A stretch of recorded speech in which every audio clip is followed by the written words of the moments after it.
Amigos del Perú y del mundo, buenos días, buenas noches. Esto es Rey con Barba y vamos a repasar, como todos los domingos con ustedes, las principales noticias de la semana. Doctor Barba. Bueno, y la noticia es que comenzó la cuarentena y el gobierno anuncia que entregarán bonos de 600 soles a 4.200.000 familias. Pero eso será, ¿saben cuándo? A partir del 15 de febrero. Este anuncio, para mí y para muchos, significa sencillamente que este gobierno solo sabe patinar. Si vas a decretar una cuarentena en un país con el 75% de informales que tienen que salir todos los días a ganarse el pan, entonces es absurdo pedirles que se queden en sus casas si el bono no se ha entregado antes. El bono se ha debido entregar una semana antes, ¿no? Porque de otra manera es una cuarentena bamba, es una cuarentena que está destinada a ser igual o peor que la de Vizcarra, porque vamos a salir con... Primero va a haber aglomeramientos fabulosos, tremendos, como ya los hemos visto, ya contagios y más muertes, ¿no? Así que esto no pinta para nada bien, ¿o tú lo ves de otra manera, Rafael? No, completamente de acuerdo contigo. No solamente va a haber aglomeraciones en distintos lugares, sino que ya los está habiendo. Por ejemplo, a ver, lo que pasa es que este gobierno, igual que el de Vizcarra, igual o peor no, igual, miren, ahí está, mira Pepe esa foto. Sí. Ese es el paradero, ¿no?, de los buses interprovinciales, ¿ah?, en Lima Norte. Mira eso. Miren eso, por favor, miren la aglomeración que ha originado el anuncio del toque de queda. Porque eso es la gente que se prepara, que tiene que ir a vivir a provincias, porque tiene que vivir con sus familiares durante los 15 días de cuarentena que ha vuelto a decretar absurdamente el gobierno. Porque, a ver, no llegan a entender estos inútiles que tenemos en el gobierno que las realidades de otros países no se puede trasladar al nuestro. Una cosa es los países de Europa que están absolutamente organizados, en los que todo el mundo tiene una casa relativamente amplia, en el que los servicios de salud son eficientes, en los que los servicios a domicilio son extraordinarios, donde todo el mundo tiene acceso a internet y muchos tienen seguro de desempleo, etcétera, donde los bonos además se depositan directamente en las cuentas bancarias porque todo el mundo tiene cuenta bancaria, está formalizado, etcétera. Una cosa es esa realidad europea y otra cosa es la nuestra, donde sabemos ya, porque no hace falta repetirlo, lo que sucede. Entonces, si anuncia el gobierno que van a haber 15 días de esto a partir del día 1 de febrero, ¿no?, o de hoy en realidad, del 31 de enero, evidentemente la gente tiene que prepararse y por tanto irse. Y tienen, como ha sucedido, que ir a comprar a los mercados, etcétera, donde ya ha habido también aglomeraciones. Y claro, entonces ahora el gobierno, como gran cosa, como concesión a los peruanos, retrasó 48 horas la posibilidad de que viajen, amplía el tiempo para que los buses interprovinciales circulen, como si fuera un favor, cuando lo que han originado es ese tipo de aglomeraciones justamente por su falta de criterio, por su insensatez. Y seguimos con la misma ministra de Salud que intervino en el primer fracaso del gobierno. Y el gobierno tampoco termina de entender que el Perú y Europa están muy lejos de ser iguales por su geografía, por su historia y por sus presentes condiciones económicas y sociales. Y por su educación. Y por su educación. Alguien conversaba con el embajador de Corea, del sur por supuesto, y le decía: los peruanos andan mal, andan copiando lo que hacen en Europa, miran a Europa para ver qué hacen aquí. Sí. Lo que tienen que hacer es mirar al Asia, donde sí somos expertos en combatir pandemias. Evidente. Y somos los países que mejores cifras podemos presentar, ¿no? Claro, aquí hay multas para esos terminales terrestres que han originado unas aglomeraciones gigantescas con baños sucios y todo lo demás, hay multas, 2.200, ¿no? ¿Qué tal raza? Es la multa cuando se detecte que la infraestructura no cumple con las medidas de limpieza o desinfección, ¿no?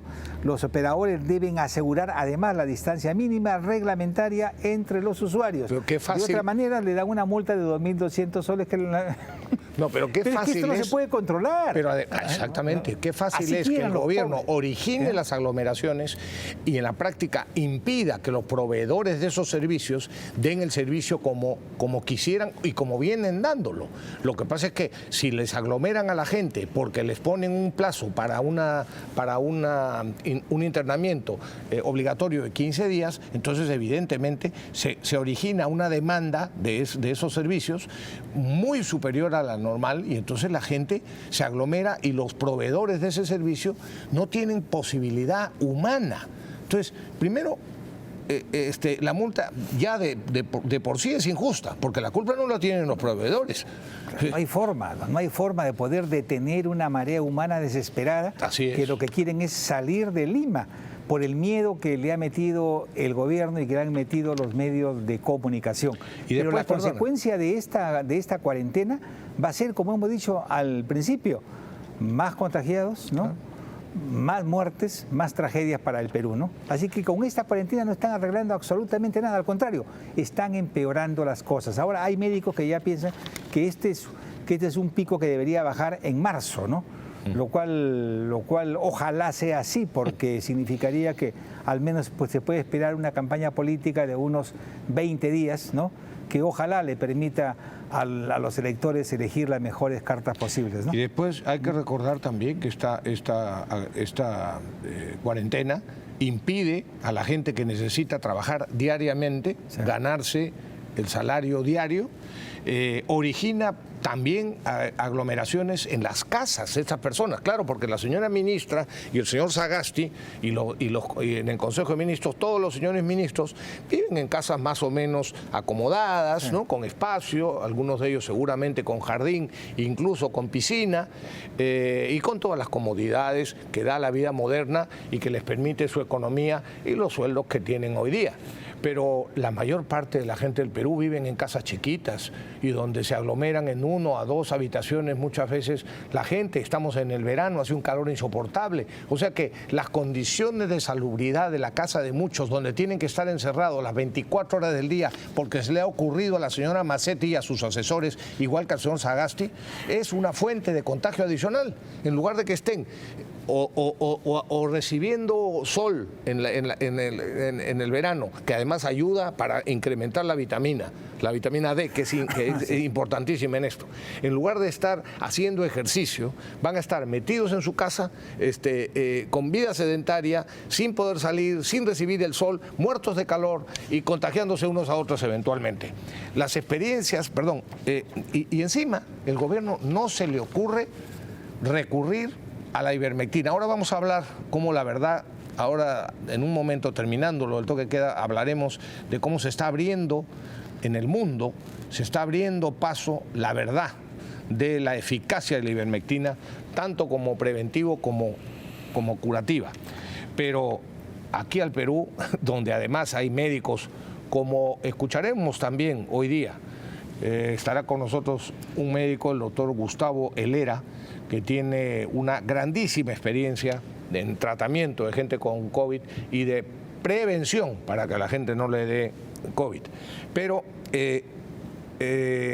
con todas estas incoherencias tienen los peruanos que seguir viviendo y ahora no sé si tenemos no recuerdo, ahora lo veremos, un video en el que se recuerda en México, se recuerda el papelón de la señora ministra Mazzetti. Ah, sí, claro. ¿No? Sí. O sea, somos el hazmerreír del mundo. En México y en Argentina, por lo menos, donde se han dedicado unos espacios que ahora vamos a tratar de pasarlos. Y sin embargo, la ministra sigue en su puesto y los peruanos como corderitos seguimos teniendo que obedecer a estas insensatos. Oye, y vamos a ver si los bonos llegan, ¿no? Porque todavía no terminan de repartirse el primer bono, ¿ah? Hay muchos que todavía faltan, ¿no? Y recordemos que el señor Vizcarra en su mensaje por 28 de julio del 2020, acordó o decidió la aprobación de ayuda mensual para menores cuyos padres fallecieron por el COVID-19. Sin embargo, aún no hay ni siquiera un padrón, ni la norma tiene reglamento. Esta promesa, como tantas otras, fue recibida con entusiasmo, ¿no? Y primeras planas, por cierto, claro, ¿no? Pero, por supuesto, nunca se cumplió. No existe ni siquiera el reglamento, no existe padrón. Ni ¿no? se va a cumplir, Pepe, si tenemos el déficit fiscal que tenemos. O terminaremos pagándolo con nueva deuda, porque no hay otra forma. Y hay un acuerdo, y hay acuerdos. La comisión, por ejemplo, investigadora multipartidaria del Congreso establece que los fallecidos por COVID no son menos de 95.000, ¿no? Y el miembro del equipo Open COVID Perú, el Patrick Weger, llega a la conclusión que los muertos en nuestro país llegan a 120.000, ¿no? Y todavía seguimos en el misterio, ¿no? Porque una cosa es lo que dice el MINSA, que está por los 40.000, otra cosa son los que dicen las direcciones regionales de salud, que están por los 60 y tantos mil, y otra cosa es lo que dice el SINADEF, ¿no? Que son 92.100, al cual habría que sumarle los 40.000 del MINSA, ¿no? Entonces, todo esto es un laberinto, ¿no? Y la desinformación sigue campeando en nuestro país, ¿no? Y la prensa, por supuesto, adopta un papel siempre muy suave y cariñoso con el oficialismo, ¿no? Y no solamente esto, ahora que hablas de cariñoso, de trato cariñoso con el oficialismo. Mira, solamente quiero llamar la atención esas incoherencias que pasan desapercibidas, porque los periodistas que intervienen en estas entrevistas no cumplen con su deber informativo o con su deber periodístico. Para que solo un ejemplo de las incoherencias del señor Sagasti y de cómo le gusta hablar sin decir nada, o incluso hablar contradiciéndose en la misma entrevista. ¿Se acuerdan ustedes de esa entrevista que comentábamos hace una semana, me parece? No, hace más. Esa es la entrevista del 10 de enero, lo tenía todavía guardado. Fíjense, una de las preguntas que le hace la del periodista del Comercio al señor Sagasti es la siguiente.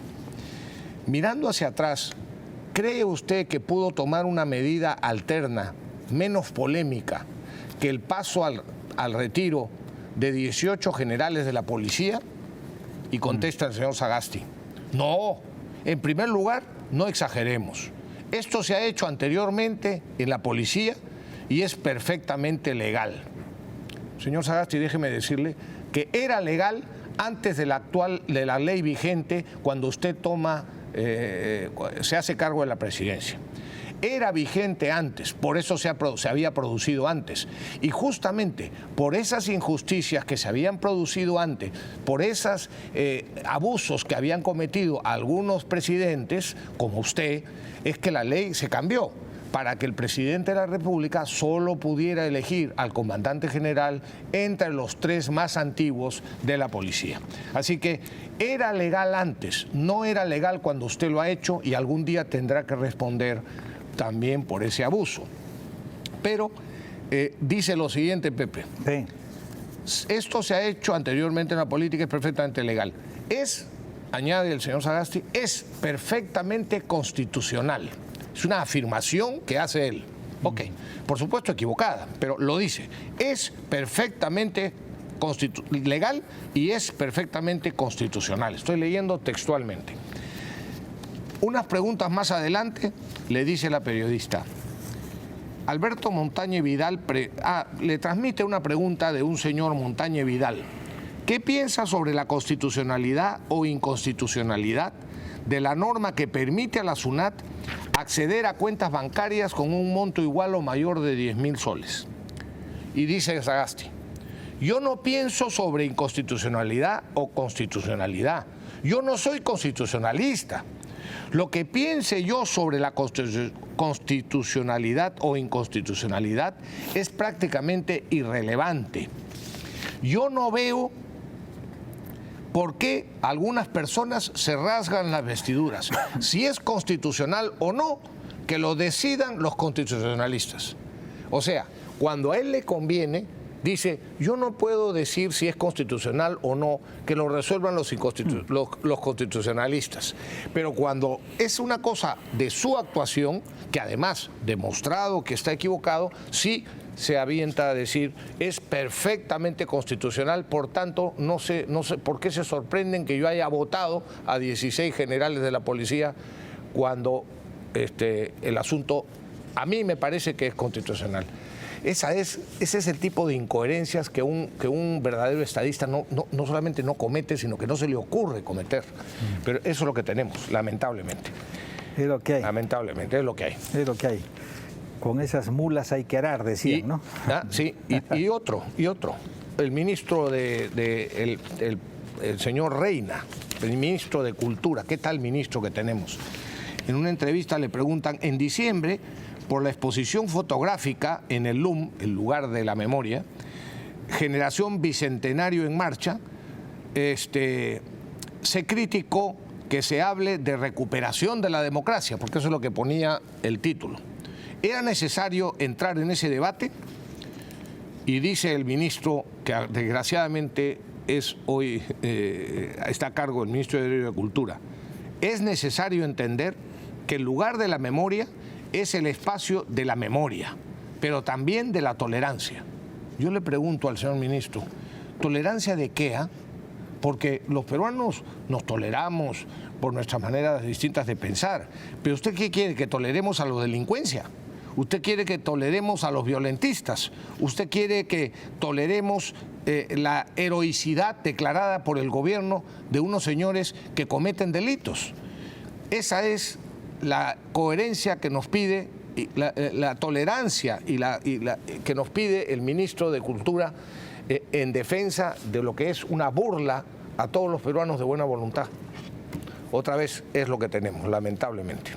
Y hoy, el día de hoy se ha publicado en algunos diarios oficialistas, y me estoy refiriendo a La República en general, donde publican una encuesta donde Sagasti ha perdido 31 puntos, todo un récord, ¿no? Y está solamente con 21% de aceptación. No, evidentemente, aquí en este programa no confiamos en ninguna encuesta, ¿no? Pero llama la atención que La República le haya metido este garrotazo al señor Sagasti. De repente le han disminuido, no sé, el cariño, ¿no? No hay cariño para La República. La merme. Entonces, me imagino que será eso, porque en la próxima encuesta estoy seguro, ¿no?, que lo pueden levantar también 30 puntos más, sin ningún problema. Sí. Pero eso quería recordar. Y lo otro es que recordemos también que el terrorismo en su momento cegó la vida no de 70.000 peruanos, como dijo la Comisión de la Verdad, con un método para contar peces, ¿no? En realidad los muertos fueron más o menos 22.000 a 24.000, ¿no? Eso es todo, ¿no? Y la guerra del Pacífico nos costó 20.000. Y aquí la impericia, la inexperiencia, la maldad, la estupidez, la forma tan torpe como este gobierno ha manejado la pandemia, ya nos está costando más de 100.000 vidas, más de 100.000 vidas, de la cual en algún momento muchos tendrán que responder, ¿no? Y yo añado varias cositas. Ahí nos anuncian el video del ridículo que hemos hecho en México. A ver, pongámoslo Así es, increíble. Sí, realmente es vergonzoso. También somos el hazmerreír internacional. A ver. Sí.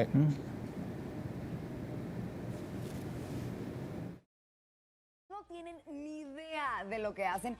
Sea agradecido por lo que tenemos. Pues al menos no estamos como en Perú. Mira nada más lo que dice la ministra de Salud en Perú. O sea, la Gatell peruana. ¿A quién se le hace prueba? Al que tiene síntomas. El que no tiene síntomas no necesita prueba, pero si porque el que está positivo sin síntomas no contagia. ¿Asintomático no contagia? Y dice el protocolo, no contagia. Hemos estado todo este tiempo preocupados porque nos han dicho repetidamente que un asintomático también puede contagiar. Sí. El asintomático contagia únicamente en un porcentaje muy pequeño y cuando respira. ¡Ah, canijo! Ok, con razón Gatell es de los mejores funcionarios de América Latina. Mira nada más contra quién compite. Ahora lo entiendo. O sea, si solo contagian cuando respiran, entonces la solución es... No respirar. ¡No respirar! ¡Ésale, ándale! Aguanta yo creo en ti. Si le echas ganas, puedes durar así toda la eternidad. Así que, oye, esta mujer demuestra... No, pues ya valió. Te manchas también toda la eternidad. Mira, esta mujer demuestra que la inteligencia también puede ser asintomática. ¿Cómo no? Hay que tener cuidado. No? Sí, sí, sí. Bueno, ese es lo que tenemos, lamentablemente. Y ese dos noticias rápidas y ese nuevas. es el resultado cuando un ministro no piensa bien en sus palabras y no se asesora correctamente, ¿no? Sí. Entonces pasan estas cosas, ¿no? Bueno, y es indignante otra cosa. Un informe de la Sociedad de Comercio Exterior, COMEX, dice que 600 millones de soles del presupuesto del 2020 no se ejecutaron. Así, perdón, ¿qué 660 millones? Perdón, 33.600 millones de soles del presupuesto del 2020 no se ejecutaron. El COMEX Perú hizo el cálculo de lo que podría haberse hecho con el dinero no gastado. Solo en el sector salud, la estimación es que esos recursos hubieran podido usarse para adquirir 8.000 camas UCI nuevas y 50.000 camas hospitalarias adicionales, mientras que por el lado del saneamiento hubiera permitido que más de 400.000 personas cuenten con cuenten con agua y alcantarillado que hoy no tienen. En un país azotado por la pandemia y su pésimo manejo, esto es de todas maneras un crimen. La ineficiencia del sector público, escuchen, señores burócratas, señor presidente y señores ministros, la ineficiencia del sector público mata, actualmente mata. Y mientras tanto, en el Ministerio de Agricultura hace un tiempo, eso es otra cosa pendiente que también hay que recordarla, primero decidió cambiar su nombre de Ministerio de Agricultura a Ministerio de Agricultura y Riego. Alguno dijo en un momento, no, pongámosle también de riego y cosecha. Fíjate, tú esta guachafería. Ahora le han pasado a Ministerio de Desarrollo Agrario y Riego. Por supuesto, un gasto innecesario, pero coimas seguras, ¿no? Además de la guachafada de aumentar y riego y luego añadir de desarrollo, ¿y por qué desarrollo y no promoción? O fomento, y por qué de riego y no de siembra o de cosecha. En fin, así podríamos seguir. Y Petroperú no cambiaba la bandera, no sé si ya la cambió, no me he fijado en los últimos días, no cambiaba la bandera que estaba desteñida, la bandera del Perú, que estaba desteñida en el local de Petroperú y media cuarteada. No tiene 100 soles para hacer eso, pero sí destina o presupuesta 9 millones de soles según Expreso para consultoría sobre imagen y para su mejoramiento de la imagen institucional. Increíble. No hay derecho, señores. Increíble. Y ladrones. Esto, lo último antes de ir a la pausa. En medio de crisis sanitaria, la PCM, la Presidencia del Consejo de Ministros, usa 17 millones en campañas de publicidad. Esto lo ha aprobado recién ahora, el viernes, ¿no? Y dice, ¿y para qué será esta campaña de publicidad? Bueno, uno, para promover acciones y cambio de hábitos saludables. Presupuesto, 9 millones de soles. Mira eso, esa guachafería. 2, para promover un sentimiento nacional para el fortalecimiento de valores ciudadanos, 4 millones de soles, ¿no? Mira, pues. Para sensibilizar sobre la importancia de la prevención ante desastres naturales, 2 millones de soles. Para sensibilizar sobre las causas que generan la violencia de género y así generar un cambio de cultura, 2 millones de soles. La verdad que no hay derecho, ¿no? La forma en que los agentes caviares se llevan la plata del presupuesto público es impresionante. Y esto vayan recordándolo siempre, ¿no? Porque esto es lo que hacen precisamente los rojos y los caviares cuando tienen poder. Darle trabajo a los muertos de hambre que los rodean y que no serían capaces en el sector privado de inventarse una chamba ni siquiera de 3.000 soles, ¿no? Exactamente. Pausa, amigos, pausa y regresamos.